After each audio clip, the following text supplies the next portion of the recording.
फक्त 2 सेकंदात या प्रश्नाचं उत्तर द्या. बघा 750 लिटर पाणी मावणारा टाकीचा भाग आहे. म्हणजे ही टाकी आहे, या टाकीमध्ये 750 लिटर पाणी मावतं.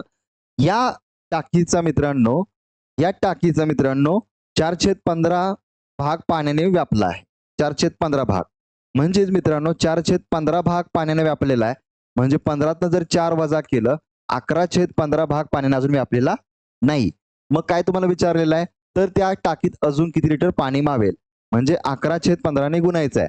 बघा 750ला 11/15 जर गुणलं तर आपलं उत्तर आपल्याला मिळतंय. बघा 15 × 15, 15×5 = 75, हा 0 वरती 50 गुणिले जर 11 केलं म्हणजे 11×5 = 55 आणि हा 0. 550 लिटर अजून पाणी त्या टाकीमध्ये मावेल, हे लक्षात घ्या. समजून घ्यायचं, उत्तर येतंय. तर या प्रश्नाचं उत्तर तुम्ही कमेंट बॉक्समध्ये द्या.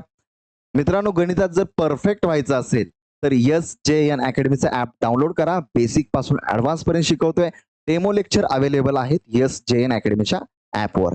ऍपचा QR कोड तुम्हाला स्क्रीनवर दिसतोय, हा स्कॅन करा आणि SJN अकॅडमी ऍप डाउनलोड करा.